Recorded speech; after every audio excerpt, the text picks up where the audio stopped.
Hi,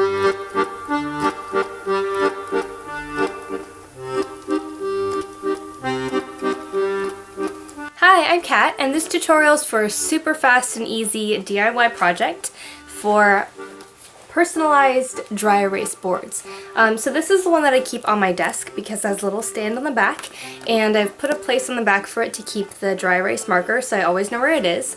And this one I use to write my to-do lists because I write like 3 to-do lists every single day, and I wanted to stop wasting paper because I write one before bed, and then when I wake up I've thought of something while I was sleeping, and then I rewrite it, and then halfway through the day I've crossed off a whole bunch of stuff and I'm not happy with the way it looks, so I write a new one. So I made this little DIY board, and it's just a dry erase board because it has glass in it, and it's really fast and easy.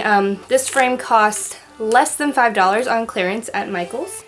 And this one I made for me and my boyfriend, and it just hangs on the bedroom wall for our love notes, and we write back and forth to each other every day. And I guess you could put the I love you because it's part of the decoration on the inside, but I don't know, maybe one day I'll be like really angry and just tell him to take out the garbage instead. But this one, the frame was on sale for $5 at Michael's, and I got kind of this specialty shiny crinkle paper and that overlay paper, and those were $1 each, so really nice cheap project. And I just kind of keep the dry erase marker nearby, and we write notes back and forth.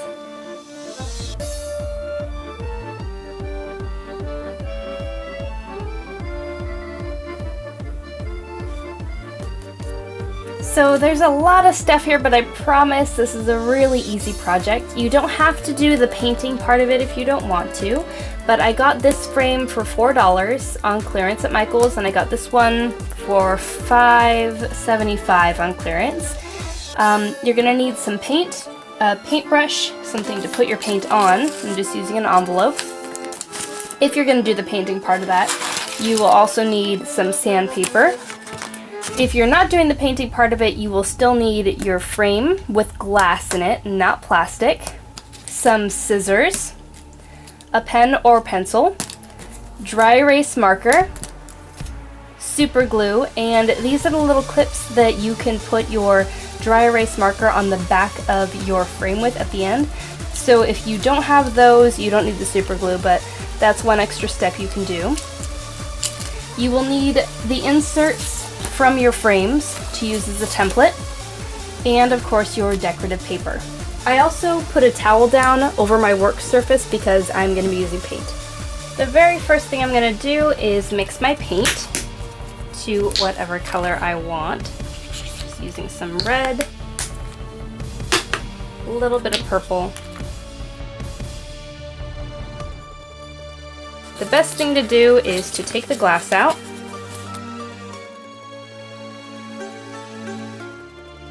And once that's out, I will start.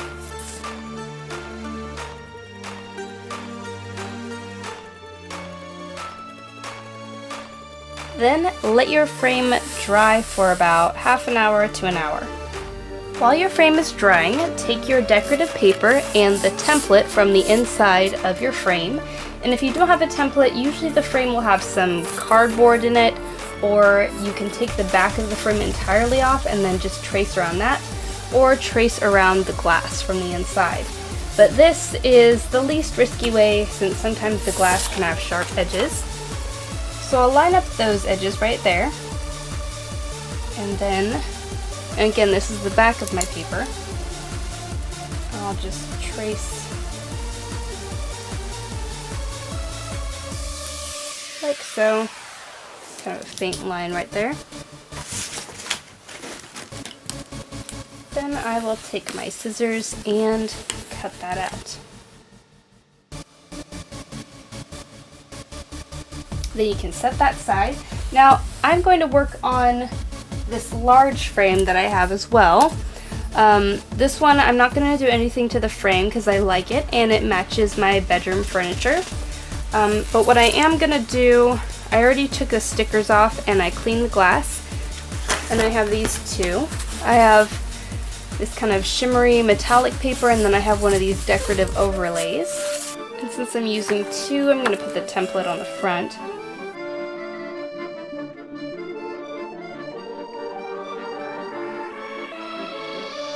Then I'll open up my frame. And this one doesn't have a stand, but I can tell it's going to hang on the wall like this. So I'll pay attention to that while I put everything in.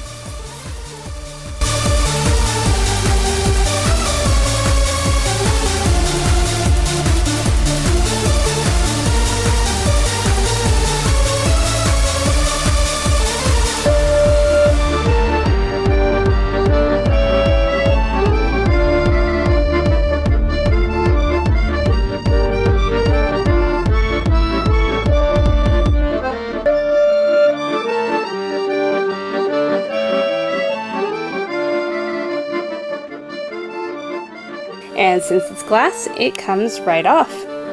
And now that this frame has had a chance to dry, I'm just going to distress it a tiny bit with a sandpaper so you can really see that pattern come through.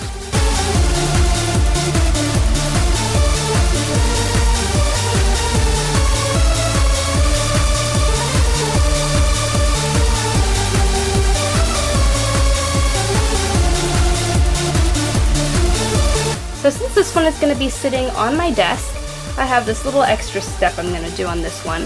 I have these little clips that my pen will just sit in right there. They come with a lot of dry erase boards. And I'm just going to secure this clip with my super glue. Glue that right there and give that a few seconds to dry. And here is the finished product.